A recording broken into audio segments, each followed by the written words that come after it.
bom, galera? Tá entrando no ar a nossa segunda edição desta quarta-feira, como sempre, com muitas informações. Então já chega, ó, deixando o seu like no começo do vídeo, que me ajuda bastante. Quem for novo no canal, por favor, já se inscreva, ative o sininho das notificações e, claro, sigam minha conta pessoal no Instagram, beleza?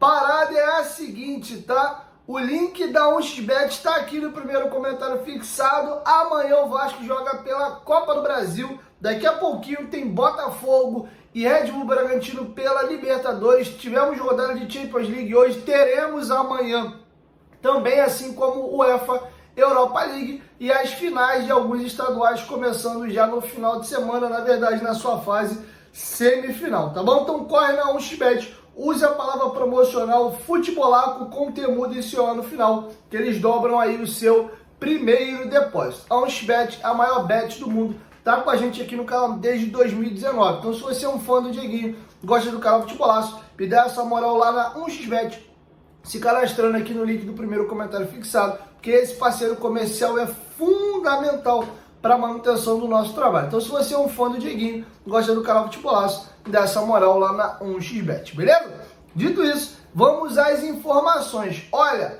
o mercado brasileiro de transferências explodiu. Os clubes brasileiros quebraram o recorde e gastaram mais de R$1 bilhão nesta primeira janela internacional que se encerra amanhã, tá bom? Eu vou trazer para vocês um levantamento feito pelo GE. Vou pegar um trechinho da matéria aqui, bem curtinho, só para explicitar a mudança abrupta da temporada passada para essa temporada. E, pasmem, o valor disparou, quase dobrou, sendo que a quantidade de jogadores contratados diminuiu.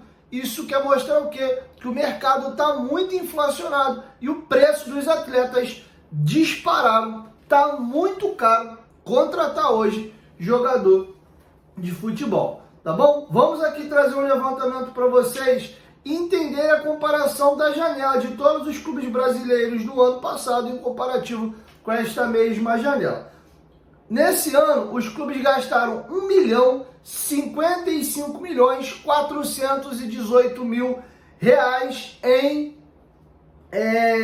em 171 reforços ou contratações, né? A galera só acha reforço aquele cara que é bom, chega para jogar. Aí, contratação é qualquer um. Enfim, contratação ou reforço, você escolhe.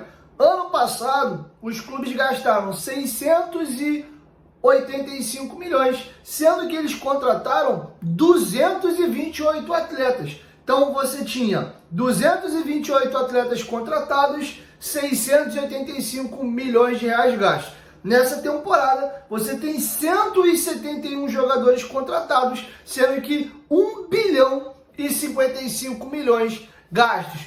Uma análise fria que teria que ser feita também, eu não estou com a contratação de todos os jogadores minuciosamente, pode ser também que o mercado brasileiro tenha subido o sarrafo dos jogadores também contratados. Se você vai contratar jogadores de ainda mais qualidade, esses jogadores também são mais caros. Mas o que fica claro é que não dá mais para competir sem você fazer investimento. E aqui vamos aos números dos clubes que mais gastaram para o que menos gastaram. E aí você vê, cara, que é impossível você competir no Campeonato Brasileiro hoje com a diferença colossal. Chega a ser um campeonato até assim, cara, surreal, cara, em termos da discrepância absurda da movimentação financeira de alguns clubes. O Flamengo foi o clube que mais investiu nessa janela, comprando apenas 3 jogadores: Dela Cruz, Léo Ortiz e o lateral esquerdo Vinha. O Flamengo gastou 158 milhões de reais. Esse levantamento feito pelo GE não consta comissionamento de empresário nem eventual luva. É só o valor pago de clube para clube, tá? Então essas cifras são ainda maiores. O segundo clube que mais gastou foi o Botafogo. O Botafogo gastou 131.724.000 reais. Diferente do Flamengo, o Botafogo contratou 10 jogadores. O Flamengo gastou mais que o Botafogo em apenas 3 atletas. O mais caro foi o Dela Cruz, pago 16 milhões de dólares à vista. Foi o que exigiu o River Plate e o Flamengo foi e pimba, pagou. O Corinthians ficou muito perto ali do Botafogo na mesma quantidade de jogadores contratados, 10, 130 milhões 354. E o Vasco foi o quarto clube que mais gastou na janela, 120 milhões e 200 mil reais em 9, eu sei, né?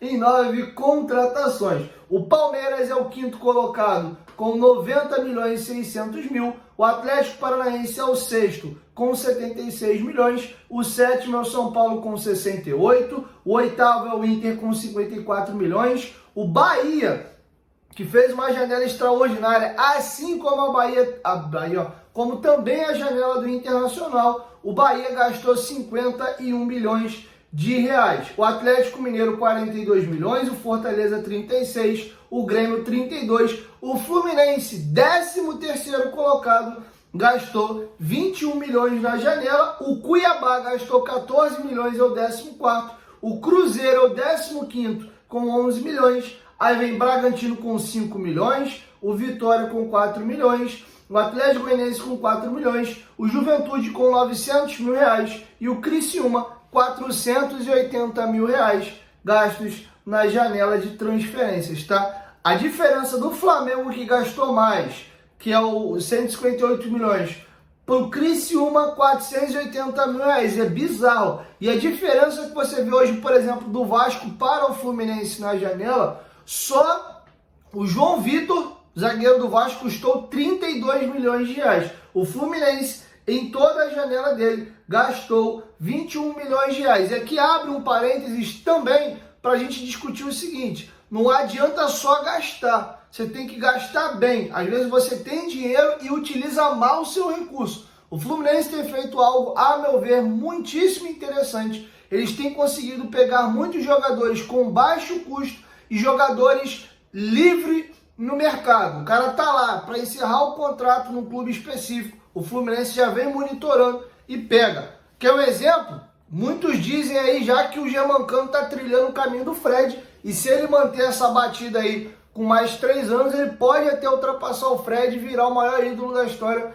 do Fluminense. Foi um cara que chegou de graça. O John Arias, que na minha opinião hoje é um dos 3 melhores jogadores do futebol brasileiro, se você quiser abrir um pouquinho a lista e botar em 5 com tranquilidade, é um jogador que chegou com baixíssimo custo, vindo de um clube pequeno aqui da América do Sul, salvo engano, da Colômbia. Então você também tem que ter criatividade, que é um exemplo de um cara que chegou bem baratinho pro Vasco, que a galera tem se animado, ainda não é titular, mas mostra inteligência e mapeamento no mercado de jogadores promissores e baratos. Matheus Carvalho, que é um jogador que está sendo preparado, quem sabe, para a próxima temporada não pode pegar até uma titularidade. Então, fiz um balanço para vocês geral aqui da janela, quero te ouvir. Deixa a sua opinião aqui embaixo nos comentários. Você acha que o Vasco vem gastando mal o seu recurso? Não falta dinheiro, tá? A 777 tem investido pesado no Vasco.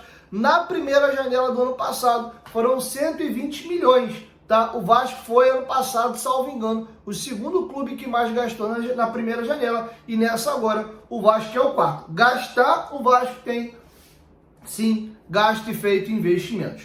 Beleza? Vamos agora para a próxima pauta. Os jogadores do Vasco encerraram a preparação hoje no CT Moacir Barbosa, visando o duelo de amanhã contra a equipe do Água Santa pela Copa do Brasil. Tá passando para vocês imagens aí do treinamento do Vasco. Hoje foi aniversário do nosso zagueiro e ex-capitão Léo. Parabéns ao Léo, jogador que eu nutro muito carinho. Eu acho que boa parte da torcida do Vasco também, tá bom? O Vasco pega o Água Santa amanhã às 8 horas da noite com todos os ingressos vendidos. O Água Santa foi a sensação do Paulista do ano passado, sendo vice-campeão paulista, tirando São Paulo na semifinal e ganhando o Palmeiras no primeiro jogo por 2-1, acabou não resistindo à pressão na segunda partida, perderam por 4-0. 3 jogadores se destacaram muito na equipe do Água Santa, inclusive foram para o Santos, o Bruno Mezenga, o meia Luan Dias, e tem mais um jogador agora aqui que me deu um branquinho. Os 3, inclusive, retornaram para o Água Santa. Diferentemente do ano passado, o Água Santa vem numa campanha meia bomba. É o terceiro colocado no grupo dele, que tem Palmeiras e Ponte Preta. Palmeiras é o líder com 25, a Ponte é a segunda colocada com 17 e a equipe da Água Santa tem 14 pontos, vai para a última rodada tentando se classificar às quartas de final. Teria que vencer o Corinthians e torcer por um tropeço da Ponte Preta, e vai ter que tirar um saldo de gols considerável. Então dificilmente o Água Santa chega às quartas de final, com 5 vitórias, 5 derrotas e 2 empates. Tá? Eles avançaram na fase anterior, venceram o jogo por 2-1, o Luan Dias inclusive marcou um golaço de falta, e agora pegam o Vasco e São Januário, lembrando que não tem mais esse negócio de vantagem do empate.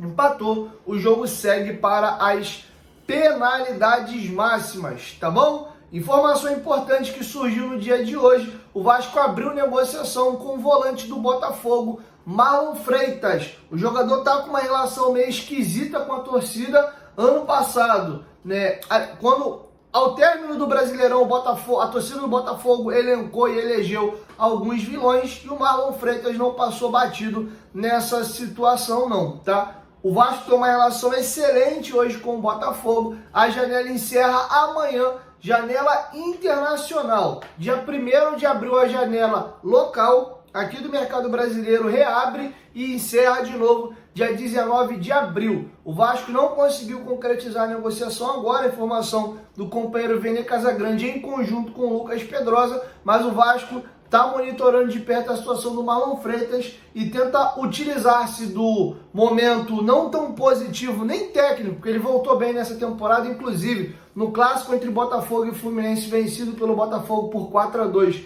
O Marlon Freitas meteu 2 gols, o primeiro um golaço, que é um cruzamento, ele mata aqui, muito bonito o gol, ele mata aqui a bola passando, a bola vem para frente, ele dá uma cacetada e depois ele faz o gol de pênalti que sela a vitória da equipe do Botafogo. Ele tem 75 jogos com a camisa do Botafogo, 59 jogos como titular, 4 gols marcados e 5 assistências. Lembrando que ele é um primeiro volante, mas tem boa saída de jogo, chute de fora da área, joga também de segundo homem. Ele tem 367 bolas recuperadas, 76 interceptações, 55 faltas cometidas, 73% no acerto dos passes longos e 88% nos passes de maneira geral, tá? Esses dados foram levantados pelo SofaScore.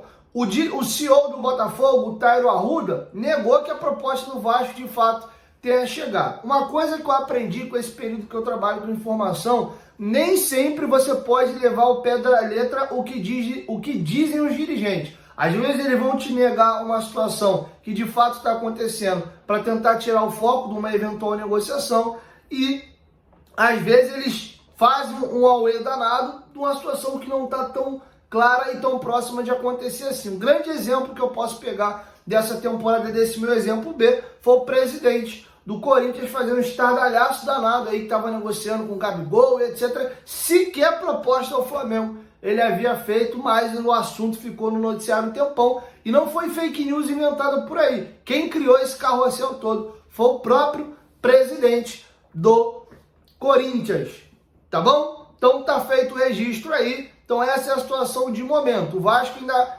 pretende retomar a carga agora no mês de abril, quando abrir a janela internacional, a janela local de transferências. Beleza? Então vamos ficar de olho aí, tão logo a gente tem a novidade, eu trago para vocês aqui no canal, beleza? Então é isso, assim a gente vai encerrando a nossa segunda edição e amanhã eu volto com a primeira edição do dia, beleza? 1, 2, 3, futebolaço, tamo junto família, quanto uma mente que volta mais junto, valeu, fui!